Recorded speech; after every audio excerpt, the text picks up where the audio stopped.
এর মধ্যেই শুনতে পাবেন বাংলায় স্থানীয় সংবাদ। আসসালামু আলাইকুম। বাংলাদেশ বেতার রাজশাহী স্থানীয় সংবাদ পড়ছি মোহাম্মদ শহীদুল হক সোহেল। রাজশাহীতে ওজন ও পরিমাপ বিষয়ে জনসচেতনতা সৃষ্টির লক্ষ্যে বিশ্ব পরিমাপ দিবস উদযাপন উপলক্ষে আলোচনা সভা অনুষ্ঠিত হয়েছে। আজ বিভাগীয় কমিশনারের কার্যালয়ের সম্মেলন কক্ষে বিএসটিআই এর বিভাগীয় কার্যালয় সর্বকালী পরিমাপ সকলের জন্য শীর্ষক এই আলোচনা সভার আয়োজন করে। সভায় প্রধান অতিথি ছিলেন অতিরিক্ত বিভাগীয় কমিশনার উন্নয়ন ও আইসিটি মোহাম্মদ রেজাউল আলম সরকার। সভায় বক্তারা জানান, নিরাপদ খাদ্য ও সঠিক পরিমাপ নিশ্চিতকরণে বিএসটিআই এর ভূমিকা অপরিসীম। এজন্য বিএসটিআইকে তাদের কার্যক্রম সংক্রান্ত প্রচার প্রচারণা আরও ব্যাপকভাবে বাড়াতে হবে। সেই লক্ষ্যে বিএসটিআইকে আরও কঠোর ভূমিকা পালন করতে হবে। সেই সঙ্গে পণ্যের গুণগত মান নিশ্চিতের জন্য সব ধরনের পণ্যের পরীক্ষণের জন্য পূর্ণাঙ্গ ল্যাবরেটরি স্থাপনের জন্য প্রয়োজনীয় পদক্ষেপ নিতে আহ্বান জানানো হয়। বিএসটিআই এর বিভাগীয় কার্যালয়ের পরিচালক জোহরা শিকদারের সভাপতিত্বে বিশেষ অতিথি হিসেবে উপস্থিত ছিলেন অতিরিক্ত জেলা প্রশাসক সার্বিক মির্জা ইমাম উদ্দিন, পুলিশ কমিশনার মোহাম্মদ রিয়াজুল ইসলাম এবং রাজশাহী চেম্বারের সভাপতি মাসুদুর রহমান রিঙ্কু। এদিকে নওগাঁয় পরিমাপ দিবস উপলক্ষে বিএসটিআই এর উদ্যোগে আলোচনা সভা অনুষ্ঠিত হয়েছে। আজ সকালে জেলা প্রশাসকের সম্মেলন কক্ষে অনুষ্ঠানে প্রধান অতিথি ছিলেন অতিরিক্ত জেলা প্রশাসক এইচ ইরফান উদ্দিন আহমেদ। অনুষ্ঠানে বক্তারা বিএসটিআই আইন 2018, মানদণ্ড আইন 2018, মেট্রিক পদ্ধতির প্রচলন ও বাস্তবায়ন, পণ্যের মান প্রণয়ন এবং পণ্য পরীক্ষণ বাস্তবায়নের উপর গুরুত্ব আরোপ করেন। অনুষ্ঠানে অতিরিক্ত police super Farzana Hossain, BSTI এর নওগাঁর আঞ্চলিক অফিসের উপপরিচালক মোহাম্মদ মুন্নাফ হোসেন ও অন্যান্যরা বক্তব্য প্রদান করেন। দেশের উন্নয়নে জনসম্পৃক্ততা বৃদ্ধির লক্ষ্যে নাটোর জেলা তথ্য অফিসের আয়োজনে জনগণের কথা শীর্ষক আলোচনা সভা অনুষ্ঠিত হয়েছে।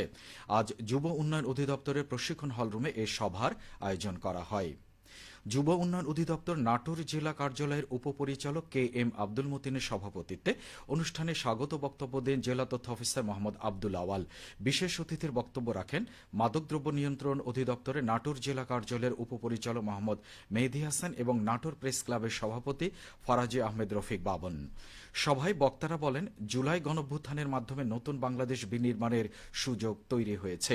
এই সুযোগ কাজে লাগিয়ে সকলের অবস্থান থেকে দায়িত্বশীল ভূমিকা পালনের মধ্য দিয়ে বৈষম্যমুক্ত সুখী সমৃদ্ধ দেশ গঠন করতে হবে। তবে গণঅভ্যুত্থানের আত্মত্যাগ সার্থক হবে।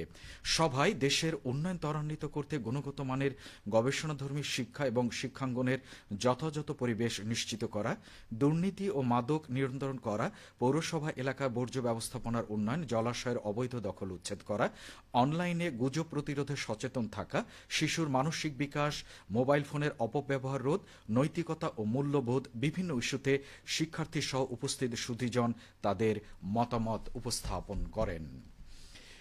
পবিত্র ঈদুল আজহা উপলক্ষে নাটোরের 8টি পৌরসভায় দুস্থ ও অসহায় পরিবারের মাঝে বিতরণের জন্য দুর্যোগ ব্যবস্থাপনা ও ত্রাণ মন্ত্রণালয় 308 টন ভিজিএফ চাল বরাদ্দ প্রদান করেছেন। এই কর্মসূচির আওতায় 30,807টি পরিবার বিনামূল্যে 10 কেজি করে চাল পাবেন। জনসংখ্যার আনুপাতিক হারে সুবিধাভোগী পরিবারের মধ্যে নাটোর, সিংড়া, গুরুদাসপুর, বনপাড়া এবং বড়াইগ্রাম পৌরসভার 4,621টি করে, নলডাঙ্গা ও গোপালপুর পৌরসভার 3,081টি করে এবং বাগাতিপাড়া পৌরসভার 1,540টি। ত্রাণ ও পুনর্বাসন জেলা কর্মকর্তা এ কে এম শাহ আলম জানান, জেলা প্রশাসন সংশ্লিষ্ট পৌরসভার অনুকূলে ইতিমধ্যে চালের বরাদ্দপত্র হস্তান্তর করেছে। এসব পৌরসভার সুবিধাভোগীদের মাঝে অচিরে চাল বিতরণ কার্যক্রম শুরু হবে। বর্তমানে উপকারভোগীদের তালিকা প্রণয়নের কাজ চলছে। পাবনায় খাদ্য পণ্য ভেজাল প্রতিরোধ ও সচেতনতা বৃদ্ধির লক্ষ্যে শিক্ষার্থীদের নিয়ে ভোক্তা অধিকার সংরক্ষণ বিষয় কুইজ প্রতিযোগিতা ও সচেতনতামূলক মত বিনিময় সভা অনুষ্ঠিত হয়েছে। Consumers association of Bangladesh Pabna জেলা শাখার উদ্যোগে আজ দুপুরে পাবনার শহীদ আহমেদ রফিক বালিকা উচ্চ বিদ্যালয়ের হলরুমে এই সভা অনুষ্ঠিত হয়। 200 জন শিক্ষার্থীদের নিয়ে অনুষ্ঠিত কুইজ প্রতিযোগিতায় বিজয়ী, প্রথম, দ্বিতীয়, তৃতীয় স্থান অর্জনকারী বিজয়ীদের পুরস্কৃত করা হয়। রাজশাহী বিশ্ববিদ্যালয়ে ৩৬তম আন্তঃকলেজ সাঁতার ও ওয়াটার পোলো প্রতিযোগিতা উদ্বোধন করা হয়েছে।